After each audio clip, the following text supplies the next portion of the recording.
Welcome, everyone. I'm Angelo Robles. D'Angelo Robles' Effective Family Office podcast, where I look to distill the best practices and best ideas of the world's most successful families and their family offices. I hope to provide thought-provoking opinions and feature amazing thought leaders to our listeners of the podcast with an eye towards the future of the family office. Today's podcast is titled Art, Passionate Collection, Thoughtful Ownership. And having done well over 100 podcasts and probably 80 in the last couple of months, so probably closer to 160 in my couple of years. But of course, during COVID-19, we're punching these out, at least to my live audience daily, and some of them, about 2 out of the 5 every week, give or take a little bit, get converted into my podcast. I don't think I feel like I covered everything, even beyond the world of family offices, but I don't think I covered a really important topic to a lot of families of great wealth, a lot of SFO executives and advisors to those kind of families, and that is art. It's such an important and an integral part to not just the passionate and the charitable inclinations potentially of the family, but it really touches a soul and has more than just tax and investment implications. It really could be used as a touch point between the elders and the rising generation, and a point of mutual interest, and a variety of different other aspects that art ends up being so important to the families. On that note, we have 2 wonderful guests today. And I've known both of them for a while, especially Vaughn, who I'll get to now. That's Vaughn Sanborn, Sanborn in Battleson. He's an attorney who has a focus on single-family offices and the art world. And Maura Smith of Phillips, a very well-known auction house, and she's significant in their global platform from the art and collectibles perspective. Vaughn and Maura, welcome to the show. Thank you. Well, thank you. It's a pleasure to have you both on. So there's multiple directions that we're going to go today, from auction houses to investing to tax implications to titling to estate planning, and even some of the softer issues on kind of family dynamics and legacy and interaction between the generations of the family that I find so important. I suppose from the outside looking in, and maybe a little bit more initially for Vaughn, in terms of art law, it's going to involve various state and federal and global and international guidelines, and the relationships and transactions among collectors, among artists, dealers, and other art world participants, often the buyers, the wealthy families in the family offices. When did art law start to become like a real thing and a real practice in the industry? I would say probably really, it's always been a real thing, although the art market has not always been as large as it is currently, which Maura can comment on. But I think art law really became sort of a separate discipline when Judith Bresler and Ralph Lerner wrote the Art Law Treatise, which I think was, I would say back in the 70s, I think, or maybe early 80s, but I think it was the 70s. And that's when Judith and Ralph, who were married, really started focusing both on copyright issues as they pertain to art law, and then contractual arrangements, artist rights, and sort of best practice, which a lot of those issues are set forth in their current treatise, which I think is the 4th edition. Yeah, we've had Ralph, it probably goes back about 10 years ago, speak at one of our events. He's a pretty interesting and dynamic speaker in his own kind of unique, low-key, but kind of quirky way. And I mean that with all due respect. But yeah, I was going to mention probably around that time in the 70s was kind of when it started to become a bit of a focus that you saw among attorneys. You mentioned some of the characteristics of art law. If you wanted to expand a little bit around perhaps what could be the big 3.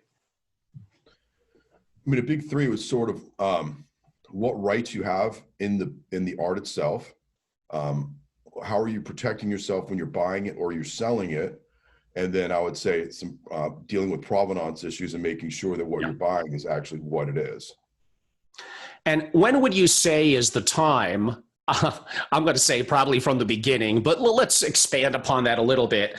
When might a collector seek the advice of someone in the legal field that has a specialty in art? It's typically going to be when they're collecting or when they're selling. And if they're collecting, and that's a decision that they make to go from being a part-time hobby to something that's more significant, I mean, that might happen pretty early on. I suppose it's hard to benchmark that by number of pieces or dollar amount of their collection because it's relative to that person's net worth and their interest.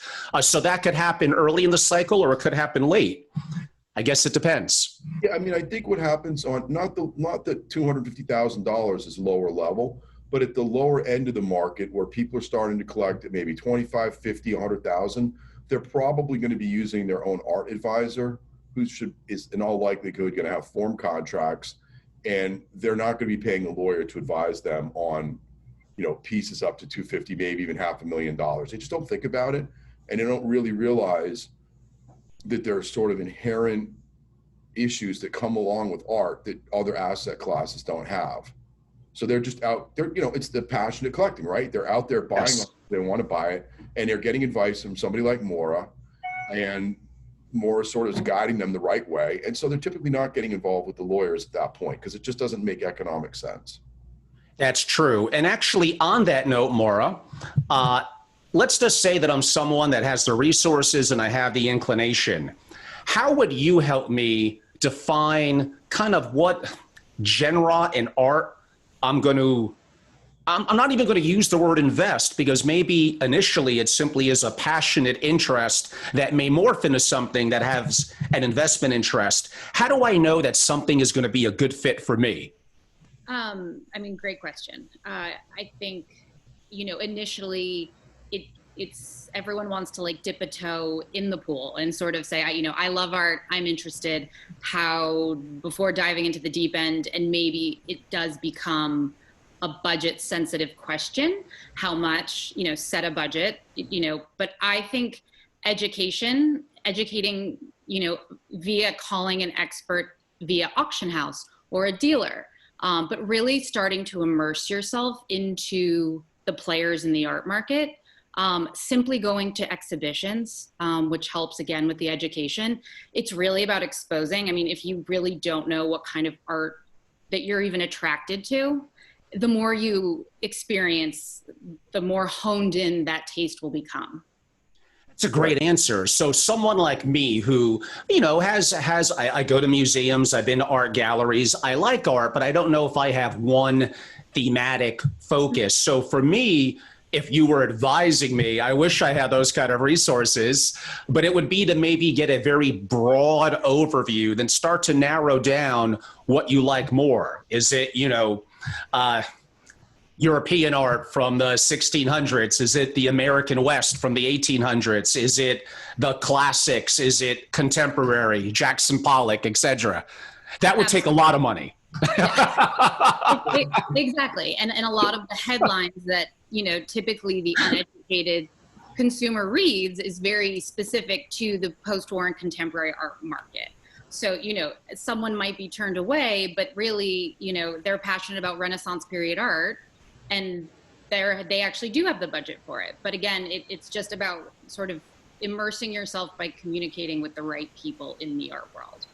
Right. So, Angelo, yes, I just did a consulting agreement for one of my clients who has his own art advisory service as well as works for one of the larger galleries. And he has a client who wants to invest, I'd say 3 to 5 million US, and he has an actual consulting agreement that he's going to take percentage of the different types of sales, and he's going to help this guy assemble an art collection that's appropriate for the guy.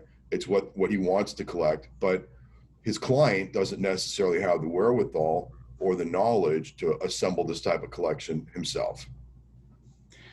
Yeah, I mean, there's all sorts of experts and nuances among those experts in the art world, and we'll, certainly besides art law and what Maura does, and we'll get all, into all of that. Maura, how would How would I know and how would I trust a consultant to know that kind of the price is right? How do I really know how much it's worth? In theory, I could be a wise guy and say it's worth whatever someone's willing to pay for it. And that's true, but I'd like to have some benchmarking. How could I do that? Yeah, absolutely. And that goes back to education. The beauty of public auction is that, the price is established and supported by a willing buyer and a willing consignor. So those sort of markers is really what creates the secondary market for prices of art.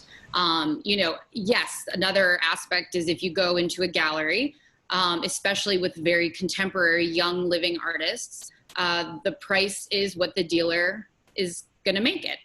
But that being said, again, the conversations that you start, it's all about asking, and it's all about, I don't charge, unlike a lawyer, unlike Vaughn, with free advice of sort of, what is this at the secondary market level? I went into a gallery and the dealer told me it was going to cost me this.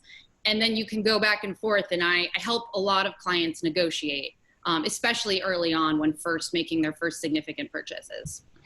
And this could be for either of you, because it's come up lately as it's become a bit of an issue, maybe overblown, but still a concern. If I'm going to spend real money, which is what this is for a lot of people, how do I really know it's authentic? And when do I know with my consultant to bring in, I believe it's known as a conservation scientist?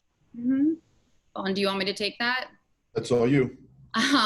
So again, that question is sort of, it should be geared toward, again, the period and material. There's a lot of consideration what goes into pricing, but I would say a lot of contemporary art, when you really are understanding what the materials that it's made with, won't require as much of a conservationist. It shouldn't. It hasn't been around that long. A 17th century True. painting, is obviously going to be another conversation. And again, asking all these questions, the provenance is huge. Has it been stored in a temperature controlled storage unit in Zurich for 30 years? Has it been in a single family for 50 years? So, again, all of this sort of education, is a part of the process of art collecting, and it's imperative to have under control if you are going to make a significant purchase. I suppose as someone who may have an interest, and let's assume the money to want to have an art collection, and again, I broadly go out, I become more thematic, I have a consultant, an expert, an art attorney. How do I know? And looking at it with my eyes, I'm assuming as I get better will help, but how do I know if it's in great condition or mint, great, good, very good, or if it's a little subpar, but I may still be wanting to buy it, but I'm going to want a price to reflect the fact that it's not in mint condition? That's absolutely fair. I'm generally speaking, unless you have again, a Renaissance painting might require a black light to really look at the layers and absolutely see if there had been in-painting or, work done that would be contemporary to the period it was made in. But, a Jeff Koons sculpture that's installed at the Brandt Foundation in Connecticut, if it's covered in scratches or, a sculpt that has that very beautiful external shiny surface, if that's damaged, that would obviously be more obvious to a potential buyer. Works on paper, there can be staining. So yellowish, works on paper are definitely should be examined more closely. And then again, it's about understanding the materials that the paintings are made with or drawings. If it's on canvas, if it's bowed, if it's how it's folded over on its frame, all of these tend to be pretty obvious again in the contemporary period. And Vaughn, I suppose it's a question that does require potentially someone from your perspective as an attorney. How can I be sure I'm buying from someone, especially if it's not at an auction house? How can I be sure I'm buying from someone that has the right to sell it?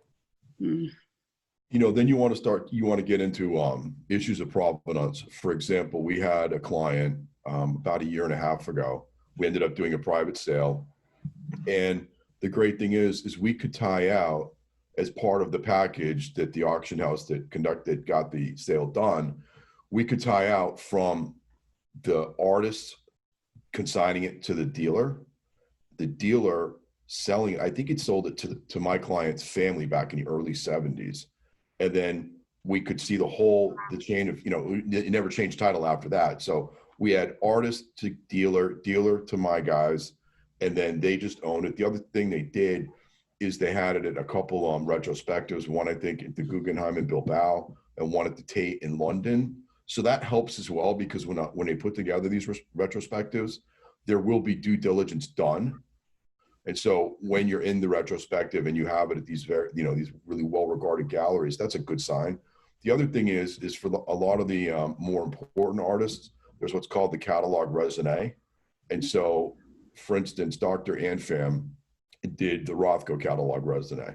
And what he did is he cataloged all the pieces that they knew that Rothko had produced. Mm-hmm. And he put together a list, a picture, and then a description, when it was done, what the distinguishing marks are, what the title was, if anything, because a lot of times it was untitled. But if you're in the catalog raisonné, then the likelihood that this piece is authentic is much higher. Mm-hmm. Very good points. I'm going to ask probably a little more geared to Vaughn, but it may go a little back and forth. And yes, I promise we're going to get to investing and all that relatively shortly. But I have some questions to kind of still help set the foundation, and they may be a little bit more legally centric. Maybe we'll go relatively quickly because I probably have a fair number of them. How applicable, and this may be more directly for Vaughn, are even things like antitrust laws in the art market? I don't really think I think that there have been allegations that there's antitrust with Christie's and Sotheby's. I don't know if they, with Phillips. Well, I think years ago there were, and because, basically they're the two largest in the world and they have a pretty tight lock on a lot of the stuff. Phillips is well known as well and does a great job. I don't think there's going to be allegations of antitrust among the dealers. Now, there have been allegations of collusion amongst people bidding at auction, but it's very difficult to prove. And when I say collusion, they just collude to keep a price at a certain level so that they can the people can buy it together and then sell it for a significantly higher amount. Yeah, that was a bit of a out of left field and kind of unique question, but those family offices that may be listening in that are used to business in the world of finance, where sometimes that word has certain connotations to areas in investing or other aspects of growth, that does apply to the world of art as well. So I felt it was an intriguing question to kind of ask. And yes, from what little I know, it seems like it's gotten more diversified from that perspective and less of an issue over the years. How about, and this could probably be for either or, and we hinted at it a little bit earlier with pricing, but how would I go about the appraisal process? I'm assuming that's incredibly important. And is it expensive? Do I get more than one? How does that work out? I'll take this one because it'll probably just be better. So you can get an appraisal at Christie's, at Phillips, at Sotheby's, Bonhams for certain things. You can get appraisal with independent art appraisers. You want to make sure it's somebody who's known in the industry, who's got, has pretty good credentials. They typically aren't that expensive. And it's worth doing. And you really need an appraisal for two reasons, right? One, you need the appraisal to just know what the piece's fair market value is. And then separately, you want a retail replacement value, which is going to be a higher value and which clients get confused by all the time. So fair market value is willing buyer, willing seller. Retail replacement is what happened if the thing were destroyed tomorrow. You had to go out, you had to buy a buyer's premium, you had to pay more money because you're trying to duplicate something that's not duplicated, right? So that retail replacement value is going to be like here, and this is going to be your fair market value. And clients, when they want to sell, sometimes focus on the retail replacement or insurance value, which is not reflective of the actual value. And how about areas, kind of 3 A's actually, art dealers' duties and rights, artist estates and foundations, auctions, duty and rights. How often, from a legal perspective, do those issues come up on?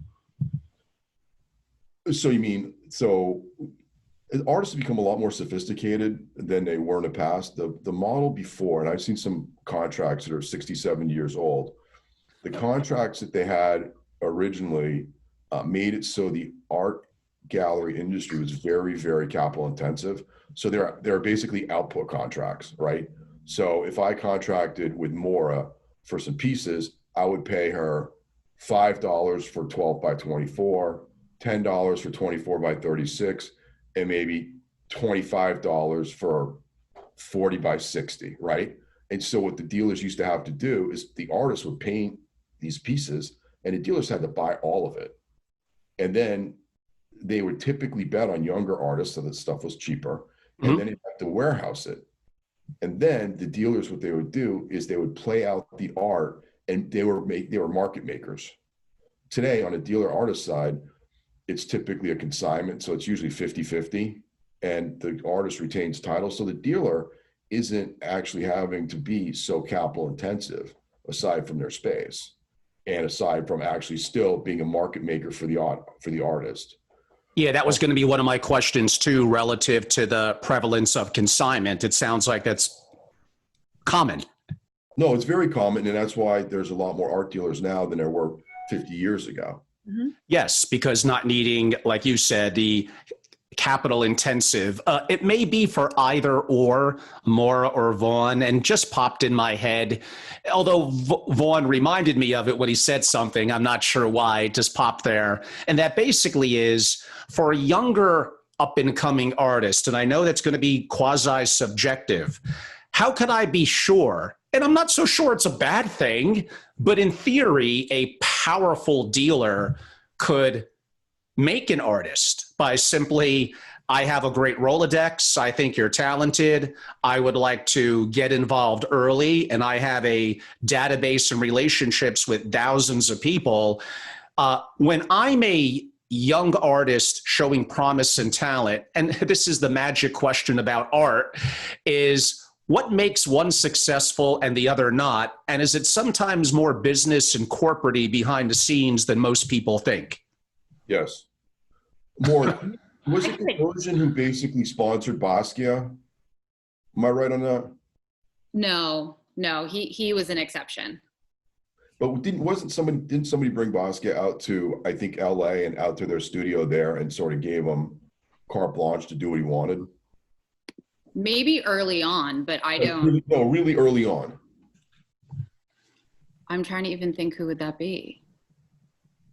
Any case, I think though, to add to that too, to actually reflect on what Vaughn had said earlier, about the dealers, the dealers are very much market makers and are responsible for really making artists' careers in the sense of protecting their artists by what they want the highest, caliber institutions to support and buy them. They want their absolute top collectors to buy them. So, there is an absolute responsibility and role, but artists, to what Vaughn and you were talking about contract-wise, have become very savvy in that a lot of artists, which is sort of a new in the contemporary sense, work with more than one dealer for that exact purpose.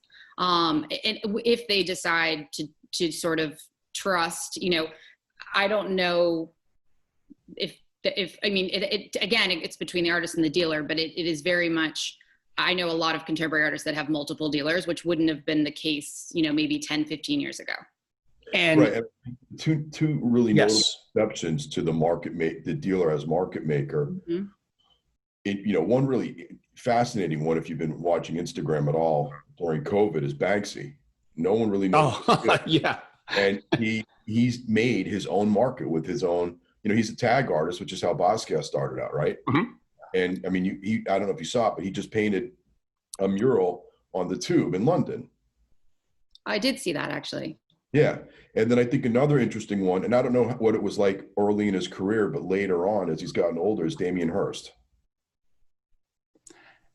So that reminds me, related to that question. So I'm based in Connecticut. Vaughn's based in Connecticut. Maura you mentioned one of our prominent collectors, the Brand family, but an even more prominent one is the hedge fund legend Steve Cohen. Let's just assume that I'm a up and coming contemporary artist and I get the attention of Steve Cohen, his handlers, or him himself, and he purchases a piece or more of my art. I would think, holy cow, that's really, really, really good for me because he's so prominent. And that's kind of what I mean. In other words, he's buying the art, or his handlers, from an up and coming that is not at their real market value yet, but because he's the purchaser, did the value of everything that artist did automatically pop up? I mean, it's an interesting, to me, it looks like an interesting cycle. Well, Angela, are you watching Billions? Go ahead, Vaughn. Angela, are you watching Billions? Of course I watch Billions. It also has the Westport, Connecticut relationship. That exact was one of the most recent episodes. Oh, that I didn't know, by the way. So that's a sheer coincidence. Yeah. Well, I was going to add to that, being that when you're speaking to when a really, big collector and known in the market as a transactor purchases a very young artist, it does not guarantee that the rest of his, say he's 20 years old, 50 to 60 year career is going to hold that value. So that goes a lot more into that speculative investing in art, that those sophisticated financial players have been applying to the art market, and again, the last 10, 15 years. Yeah, I find that intriguing about art, that it's a unique industry where there could be maybe 100 people around the world that, even though they're not per se setting the market, they kind of are or could. And it could also be back-end beneficial to them, depending on when they want to sell, their relationship with that artist. Are there is there such a thing as being, I'm assuming there is, an investor in an artist, where I'm going to support you, but I'm going to get 20% of the profits you take in for the next 10 years? That may be more of a legal question. I haven't seen it, but there's no reason why you couldn't have that contract. I mean, there's absolutely no reason why somebody couldn't put that together, and basically you're fronting the artist and for a part of the profits going forward. Mm-hmm. Yes, I'm surprised it hasn't happened, or it isn't more common. Maura, to give us a little bit of context, how big globally, I guess by dollars, is the art market, and has it contracted in the last couple of years, stayed stable, or grown? Sure. So 2018 was our biggest, as the art world, believe it was 68 million. I don't quote me on that though. It's around high 60 billion. Yes. Billion industry. And when in that figure is public auction sales, and then private auctions, art sales. So in that private sense, that's the gallery, direct to private consumer. And then also the auction houses, part of their business model is also being able to offer private sale options. And so interestingly, one thing that figure doesn't necessarily capture is the private sales, because there are also sales that may be happening. Yes, you just don't know about, right? You could have one collector who had $1 billion collection, knows what somebody else has, and there's no reason why they couldn't, at that level. If it were me, I would call the other person and say, hey, I know you have a vacant triptych or whatever, and I'd like to buy it, but I don't want it in the news. Right. Everybody has an NDA. And so all of a sudden you have a potential $100 million transaction that no one knows about except the two principals. Yes. That's a very good point. And I should have looked it up so I would know it, but I don't, and probably more for Maura. What has been the most expensive piece of art that has ever sold? For how much? Ooh, good question. I hope I'm not wrong on this. Because I'm like, the Bacon triptych at, it was the Da Vinci at Christie's. Just recently, 2 years ago, they sold a portrait that was attributed to Leonardo da Vinci for over $400 million. Yeah. Wow. Yep. and that smashed all previous records. I think how much was triptych? Do people know who the actual purchaser was? It was never released in the newspapers and the articles, so I'm going to say that that is a corporate secret. At that level, that's probably somewhere on the Forbes top 100. Yeah, I mean, it's a good place to look. Yeah, Not above that, probably top 50. And you always want to get into a collection for your passion, for it gives you pleasure, a joy. It's something you want to showcase to others with your family and all that. But inevitably, for families of wealth and resources, especially those that may not feel that way when the original creator and purchaser moves on, they may look at it more from an investing perspective. Are there given indices that show here's how much art has increased over the last year, 10 years, 20 years, 100 years? There's been a few developed, but I wouldn't say, again, when I'm speaking to clients is sort of about an appreciation of an individual work of art, it's very much specific to the artist of that specific work. So in generally, I mean, yes, I think I read sort of like, again, of financial applied market indices, but it still so needs to be broken down to the specific period and the specific artist and the specific work of art. So I don't know, Vaughn, have you come across as a more general sense? I really haven't. Really. No, I think because, again, there's such, look, the global art market is very opaque, and the dealers in the EU right now are going crazy. One of my clients is the guy who advises, but the dealers don't understand. Now they're dealing with anti-money laundering and know your customer rules. Yeah, that they never dealt with before, and it used to be like, hey, you come with the money, I'll come with the piece, and everything's good. And that's not the case. I mean, I guess related to that, I'm shocked if there's not. Is there an ETF out there that is an art ETF? We were just talking about that today, Angelo, and there is a new company. I can't remember what it's called. It looks like it started in 2017, and they've basically put together and look, we've not looked at this in depth, but it looks like they put together what amounts to basically a mutual fund that's going to own high quality pieces, and then you own effectively a fractional interest in those pieces through the fund. Mm-hmm. Yeah, I'm actually surprised that hasn't taken off even earlier or to a larger scale. Back when UBS used to have an investment bank dedicated to art, and I know the dynamics changed back around the financial crisis, they were probably on the cusp or verge of something kind of like that, but it didn't quite play out that way. I know from a little bit of research, 2018, which as you mentioned, Maura, was kind of a peak year. I believe the numbers were on average like a 10.6% return. But I would say in any investment that is not overly transparent and obviously not as fluid as the public markets, you got to be incredibly careful of averages, because there could be some that had an incredible explosion that went up a gazillion, but a lot that were flat or theoretically lost money. It's a very difficult. Have you actually come across people that have approached you and say, I have zero passion interest. I'm a very wealthy individual. I'm looking at it from an uncorrelated asset compared to my public equities and my real estate. It strictly is just investing. I don't even want it in my home. I want it, safe storage. Do you come across people like that? All the time. Yes, and more so in recent years.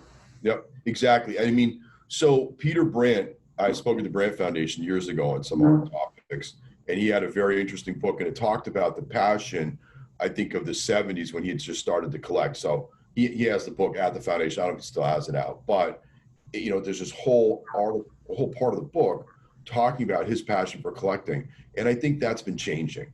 I think you have more people who have a passion for investing. I think it used to be a dirty word or a dirty sentence to say that art is a separate asset class, but it is. And I mean, people need to understand that their art, they need to look at cost to carry, they need to look at potential return, they need to look at all those things and also figure out how their art fits within their overall asset allocation. And we have clients all the time who started with their art was worth a very small part of their investment program. And especially post-war and contemporary in recent years has gone up so much that they really need to look at their art as an actual asset class, and not doing that is irresponsible. Yes, I would say so. I mean, the things that we hear from highly successful investors is it's hard to find things that are uncorrelated. It seems more so during the crash of '07 and '08, kind of like everything went down together. This has been a little bit more unique during COVID, as there have been some winners. But in general, families are going to be concentrated in public securities and real estate, and investing in something that is in theory uncorrelated, yet I could also argue is highly illiquid. They're probably going to be very far from an expert in it. If you need to exit, it could be complex. It's a market, if you don't have direct passion or deep experiences in, you better have people around you like you two and others that really know their stuff. And if you're looking for something that is a quick flip, I mean, I guess it happens in real estate. So in theory, it must occasionally happen in art. But I would think that this is even on the investing side, this is a long-term play. Correct? Absolutely. I mean, a lot of artists suffered around the Lehman, financial crisis. Again, art is thought of as uncorrelated and inflation protected. So I understand as like an object of value, but, again, like a lot of dealers won't sell to certain clients because if they went and then tried to flip it at auction, they then would blacklist them from being able to purchase again, either from that artist or another artist. So there has been steps to really go back to that medium at the shortest, but long-term investing if you are thinking about investing in art. And it also gets a little deeper. We hinted at it earlier. Okay, I'm going to be an investor in art. It's uncorrelated. It's a growing market. Any definition like that you want to give. But like other investments, although perhaps more complex in art, there's purchasing cost, there's appraisals, there's outside consultants and experts, there's insurance, there's potentially storage. And then in the selling, and this is going to put you a little bit on the spot, I'm sorry, Maura, but it could be argued that certainly auction houses are potentially the way to go, and they're not going to come cheap. So that has to be reflected as well. On that note, I don't even know. And I've been to a couple of them just to go through the experience. How much do they charge the auction houses? So families have a framework for what that is. Like in real estate, we know, although they're not supposed to admit it because it's collusion, but it's 6%. Is there something similar in the art world? Sure. I mean, to give away all the secrets, on the consignor side, when you talked about the market being a little, has it contracted?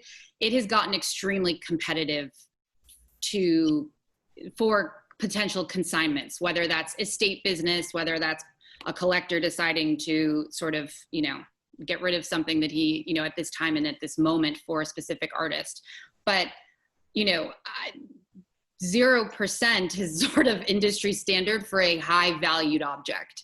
And then I can leave it at that, but, and Vaughn knows contracts inside and out, but it has become increasingly competitive to the point where auction houses will share a percentage of the upside that they make from selling it in order to ensure to win a consignment from a family, from a estate. We've heard of, so they call that an enhanced hammer. So you're basically, the consignor, aka the seller, is getting 100% of the price of the piece plus some percent over that. And we've heard of enhanced hammers of up to 108%, maybe a little bit more, but I've definitely heard 108. And the other thing is, I think that it's interesting to note, one thing, to really say something about the auction house is it's positive, is if you are doing a private sale, which I've done a number of them, they know their clients, right? They have a broad client base and they know who's collecting what. So we had a piece The guy that was at the Tate, who was at the Guggenheim, his mom, I think, had purchased a piece for under $50,000. And when we sold it, Christie's handled the sale, and ended up achieving about $9 million. And they knew the person who they thought was going to be the most likely candidate on the planet to buy this piece. And so we limited in our contract, Christie's was limited to take it to two people without written approval. And we brought it to the first person. We did the deal with them. Wow, you love a story. Another question that's kind of on the investing front, and it was born technically during the crisis of about 2008. And I don't know if it's potentially long-term a threat to auction houses. And that's going to be a technology play that's built around blockchain and tokenization of assets and resources. So that relates a little bit to investing. In theory, could I own $100 million piece of art and I make that available to anyone, even for as little as $500, and we have fractional ownership? That may be initially more of a legal type question. Vaughn, if you could elaborate. We don't see why you couldn't do it, and that's what we think the company that started doing this in 2017, not with blockchain. Okay, yeah. Yeah, I mean, you can have fractional ownership because all you got to do is put the piece or pieces in an entity and just sell, interest in the entity. You typically don't want to have fractional interest in a single piece. People do it when they're doing deals together. But if you're looking to have more widespread ownership in trophy pieces, so Angelo, you can go to the next dinner party and say, oh, I own a fund that owns a Rothko and a Bacon and this and that. And, it sounds cool. That's definitely going to be entities. And it's definitely doable. Yeah, I mean, I think doing it potentially through blockchain and tokenization it probably hasn't happened quite as soon in a variety of financial assets as I thought it was going to, but it's inevitable. I mean, there's dynamics and change that are happening all the time. Let's turn our attention to the incredibly exciting world of taxation. Vaughn, tell us a little bit about, okay, I purchased something for XYZ. I now want to sell it. How is my art taxed? Ordinary income? Is it capital gains? Talk to me. One word, a lot.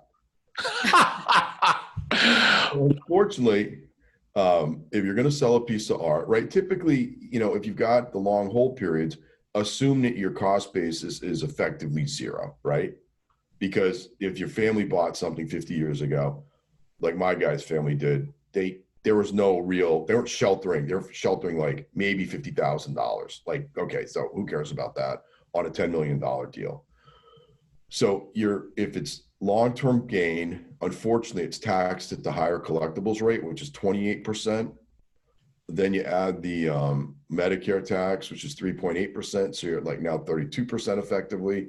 And then if you're typically an art collector, maybe you're in New York, maybe you're in California. But if you're in New York, I think you're getting pretty close to 42 or 45%.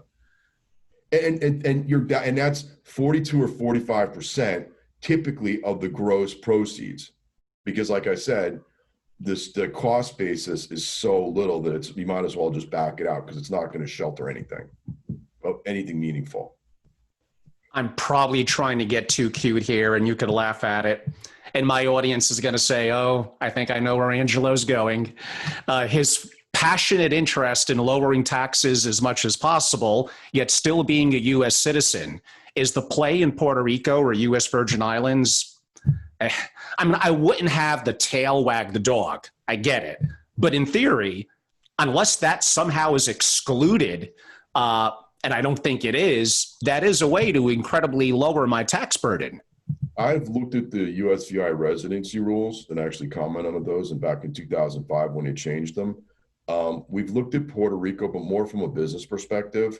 I mean, I think one thing that people need to make sure they do is if they're trying to use USVI or PR, that they're fully compliant with the beneficial regimes down there. Because I think you're getting into about a 4% effective rate I think US. Yes, and with capital gains, it might be zero. I mean, it's incredible. Yeah, but I mean, you got to be there too. 6 months in one day. Yeah.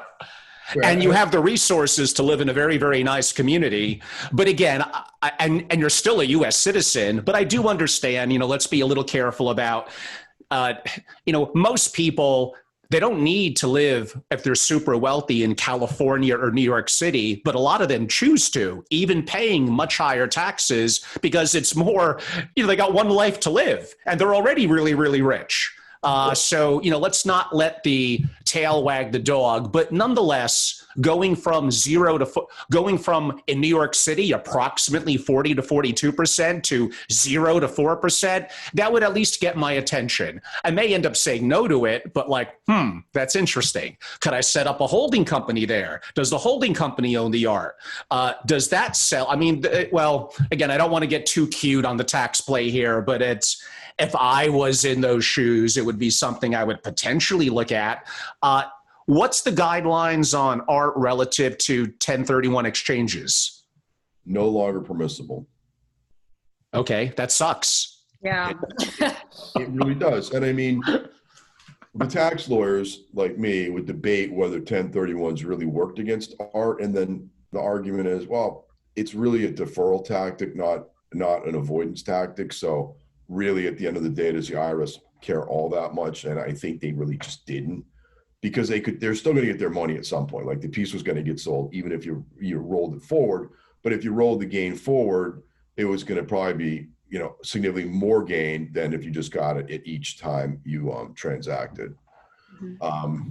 But that's gone. There's some people I think have a potential solution. I'm not sure. I've looked at one of the opinion letters from, I'm not positive that it works. And I'm not sure that even if it technically works, I'm not sure that you're going to get really wealthy art collectors to actually use it, because it takes a long time. But I think ultimately at this point, the only way to unlock liquidity from art is to borrow against it. If you don't want to take the tax hit. Which was my next question. But before we get to that, do you think it would be pretty creative and probably pushing the envelope, but could art be placed in a private placement life insurance policy? I mean, I would say arguably yes, if you can meet the other requirements of the PPLI. But then you get into issues, I would think, of, do you have control over it if you have art in a PPLI that's on your walls, right? Do you have, too much investor control? But I mean, I think that, I really like PPLI. I think the best thing for it is really like a stock portfolio, just a diversified stock portfolio, because you're not paying the tax as the cash surrender value increases. And I think, people went into PPLI early on for hedge fund, and they did a lot of hedge fund to funds, and the industry was too immature to really support it. So we had a client that we pulled the plug 7 years after we executed the trade in the mid to late 90s. And the amounts that we got back were the exact amounts that had gone in, because everything was chewed up by the fund to fund fees, the underlying fund fees, the insurer's fees, the broker's fees. So it was just, it's expensive if you're doing it with alternatives. And I think it would probably tend to be fairly expensive with PPLI. I'm sorry, with art. Yes. We've done one podcast with a former colleague of yours from the past. I'm intrigued by it. It's never taken off as much as the industry would like. And we'll save that discussion with you for a future time where we could do maybe a really, really deep dive. But private placement life insurance and variable annuities is a intriguing tax play that I think should be in consideration for a variety of reasons for very, very wealthy families. Now, you did mention lending. Do I go to, again, if I'm the kind of person owning significant art, I probably have banking relationships. Do I go to my bank? If I have JP Morgan, would they lend against my art? Could I still keep it in my home? Do they need to have it in their storage facility? And what percentage, 50% of the market value? Yeah, your LTV is typically 50%. And really, for most of the bigger banks out there, it's really enhanced margin and enhanced collateralization, because they're still going to have, it's not going to be non-recourse lending, right? It's going to be recourse. You're going to have to pledge some of your financial assets. You will be able to keep the art on your wall unless it's hard money. Those guys tend to want to take the art off the wall and put it into a storage facility where they know where it is. But yeah, I mean, it's definitely doable. The one advantage of more of a hard money type lending platform is if they're sophisticated and the pieces are in the United States, they'll know that they can file the UCC1. So it shows that they have a lien against the art, so that anybody else tries to buy it or do something with it, they should search the UCC1 and find it, and then be on notice that there's this senior lien on it. But the hard money people, a lot of them, if they're sophisticated, they will not take possession. They will if it's outside the U.S., but they'll still let you keep it on your wall because they want to lend the money at the higher rates. The one interesting thing is there's been times, and I think Maura has seen this as well, there have been times where people will borrow against their art, and if they have to give up possession, they'll go out and have a copy made, so they're not telling their kids or their friends that their piece on their wall is the reason it's not there is because it's in storage because it was pledged. There have been instances that I've heard about where people had copies on their wall and they'd actually sold the actual pieces, and then like mom or dad dies and they're the last of the parents, and the kids think, oh God, we have $50 million or $100 million in art on our walls, and they find out that mom and dad sold the art like 20 years ago. Wow. Just to have copies. Maura, have you seen that? I don't know that specific story, but yes, we definitely have made copies for a variety of reasons for clients. And appraisals, there's been a major uptick in fair market appraisals for the purpose of financial planning, and the majority being direct requests from Goldman, JP Morgan, Citi for their clients for lending. And Maura, and I think it may be somewhat in your realm, or at least, again, laying a foundation in this podcast for art. For those that don't want to have it in their home and want to have it in storage, what options are there relative for storage? I'm assuming things like safety, security, room temperature are all important. Cost are all important. Insurance is going to be another thing that is going to be involved in the ownership of art. If you could talk a little bit about each. Sure. Yeah, storage is, unbelievably important, and there are really sophisticated options across the U.S. and internationally. So again, it would be as simple as calling someone, regardless of where they purchased the work of art, calling me, calling Vaughn, but, calling a dealer and asking for one of their references. Temperature controlled, security, all of these are top notch, definitely not inexpensive. So again, when considering buying something and putting it in storage, along with the insurance costs, storage is the second largest cost. Yeah, and my preference right now for my East Coast clients anywhere is Delaware, because it's not super expensive in Delaware. There's some pretty sophisticated facilities down there, and they're all temperature controlled, and they actually have alarms for humidity. Mm-hmm. Exactly. When you mentioned Delaware, Vaughn, it reminds me, if I want to be careful on probably not as much a tax play for a U.S. citizen, but perhaps an estate planning and more so an asset protection play, do I own the art in my individual name, or do I likely own it in a Delaware LLC, a C Corp, or some kind of an entity? Typically what happens is people don't think about any of these things and they don't tell their lawyers. And so they end up owning it all in their own names. Now, as they become a little bit more sophisticated and for part of an estate plan, a lot of times I'd recommend forming a Delaware LLC and then contributing the art to it, because what we've seen before is that there was my partner, Wendy, worked on a mandate where they had put two pieces of art. They'd given it, I think, to the kids. I don't remember if it was before the parent died or in the will. Maybe it was the will. And at the time that the will was done, the pieces were worth about $1 million a piece. Fast forward to when the parent died, one piece was about $40 million and the other piece was still $1 million. And so had the parent put those two pieces in an LLC and give it 50% to each kid, the subsequent estate litigation would never have occurred. Yeah, I mean, if you own it in an individual name, it's subject to probate, prying eyes, where I'm assuming if you own it in a state that has good privacy laws, South Dakota, Wyoming, even New Hampshire, but certainly Delaware being probably the most iconic, there's a variety of benefits built around simply privacy. If you really, really want to get over the top on asset protection and creditor issues and divorce, then, I mean, I could make the argument, ooh, you want to get really deep on estate planning, Vaughn? Could I have the art on my wall? Could it be owned in an offshore trust in a country that is not necessarily overly favorable to U.S. laws? So it's really hard to go after it, like Nevis or the Cook Islands. I mean, from an asset protection play, you could do that. Yeah, that's been one of the main topics we've been focusing in on in some of our deeper dives in estate planning with families. And again, that's something we could have you on to do. Like it's not something we could properly cover in a minute or two now. That is something in theory where you're enjoying your asset. It still is there in your home, but the ownership is unique. Does ownership relate to, I remember always hearing about art title, that all kind of interplays with how you own art is through titling. How does that formally work, Vaughn? Actually, I think Maura, you want to take that one?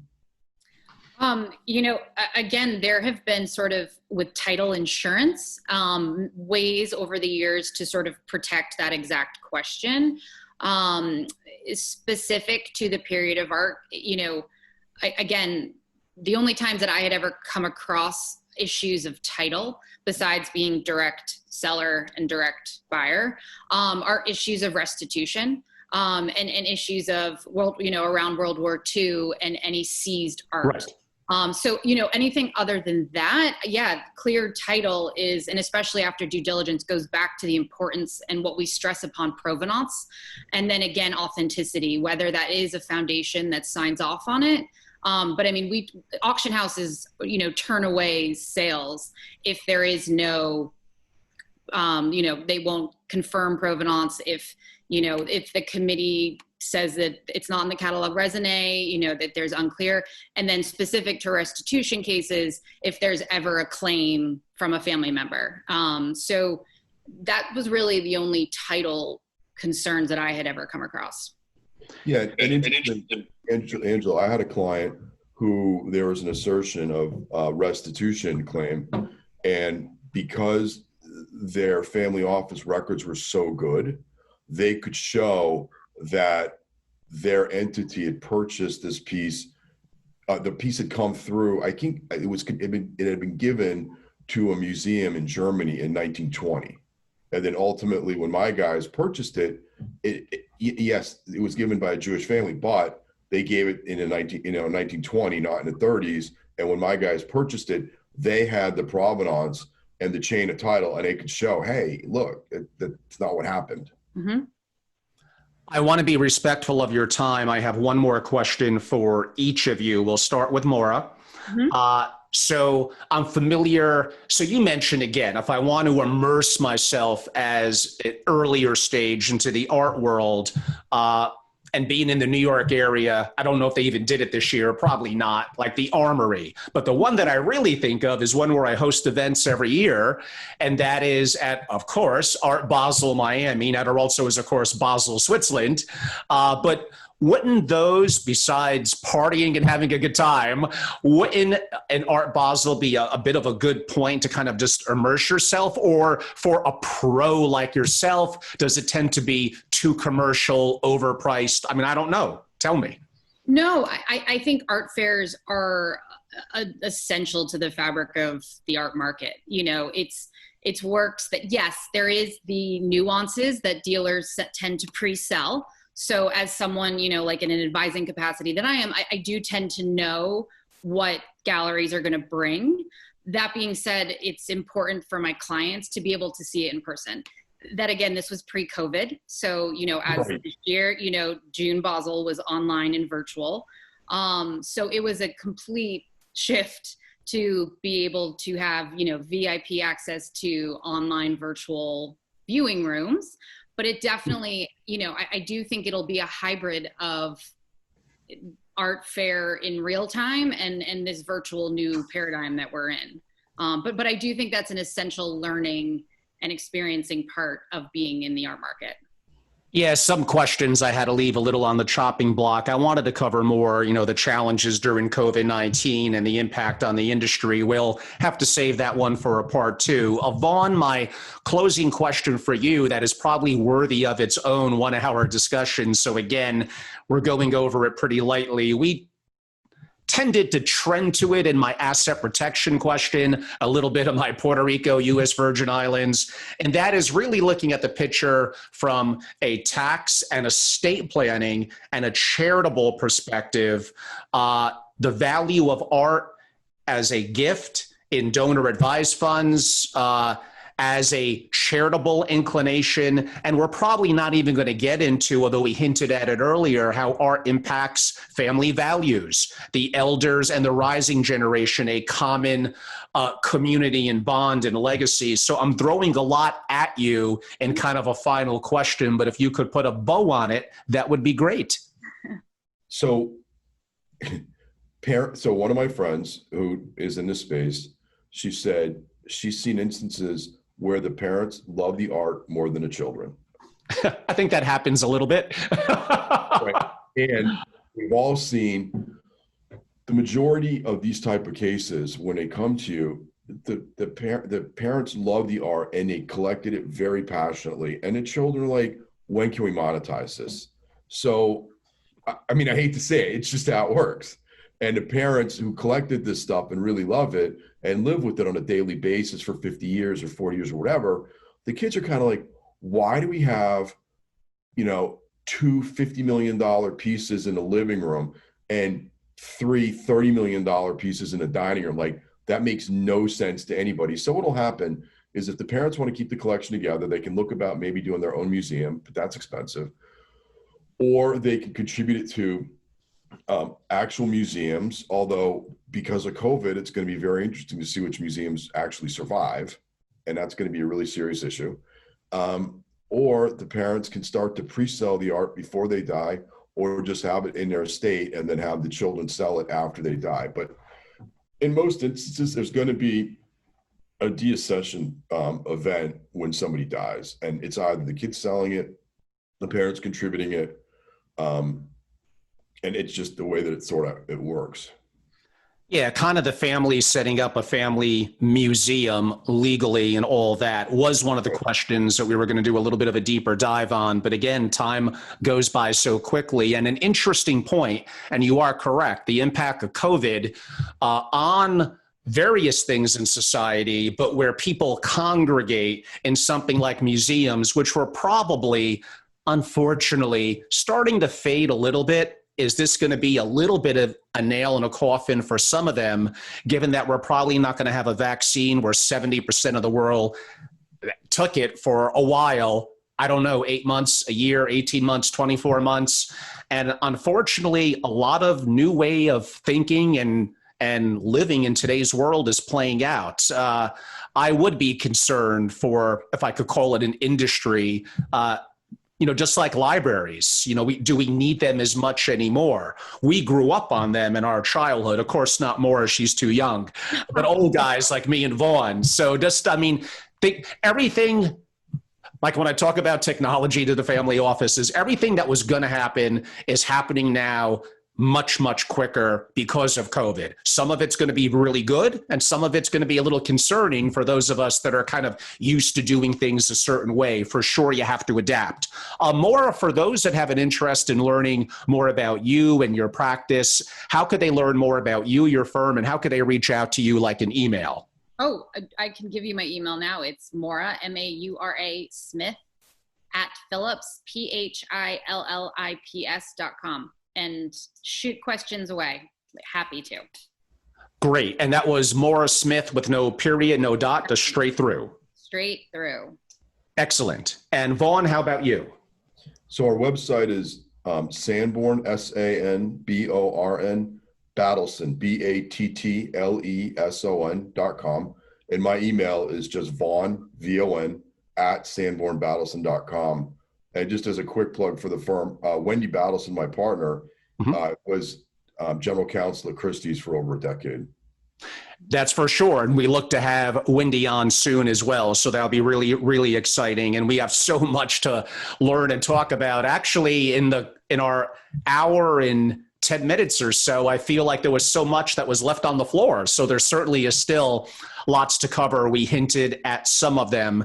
Everyone, I'm Angelo Robles. I'm the host of Angelo Robles' Effective Family Office podcast on Apple, Spotify, Stitcher, iHeart, and other platforms. And I'm the founder and CEO at Family Office Association, a global membership organization dedicated to families of great success and their family offices. We do a significant amount of original proprietary content. We host global programming on hold, but like I've said before, and my members have said, Angelo, you went from doing 15 events to doing like 200 a year. Technically true, because we're doing so many of these practically daily, sometimes 2 or 3 a day for our members and select guests that we invite in. So the members are getting incredible value. It's been a hyper creative period for me with my writing and my content, my relationships, my interactions, and the peer-to-peer and the conversations with thought leaders like we had today, as well as upcoming various programs and masterclasses. So if you're qualified and it seems like something of interest that you would like to be active in the community, feel free to reach out to me. I'm incredibly active on social media, on YouTube, where some of these videos go. We're simply Family Office, but I'm very active on Instagram, Twitter, LinkedIn, probably LinkedIn actually the most. My website, which will soon be updated and new by the time you hear this in a podcast for sure, it's familyofficeassociation.com, and my email is angelo@familyofficeassociation.com. One final comment, because it was a bit of a complex discussion today in Art that did tend on parts of it to talk about investing and estate planning. Just simply a reminder, art is a very complex field from a legal, from a tax perspective, and things could change drastically depending on where you're when you're hearing this, and actually where you're hearing it as well. Are you a citizen of the US or what country? It's incredibly complex. This is just meant to be educational at the moment, entertaining, I would even say, but you're going to have to do your own diligence in anything relative to tax, estate planning, asset protection, and certainly investing. And I'm sure, of course, you're going to do that with the applicable and the right advisors. On that note, everyone, it's time to say goodbye. Thank you to our live audience, our YouTube audience, and those that would listen on a podcast. And of course, a special thank you to our special guests, Maura and Vaughn. Thank you so much. Thank you. Thank you. Thank you.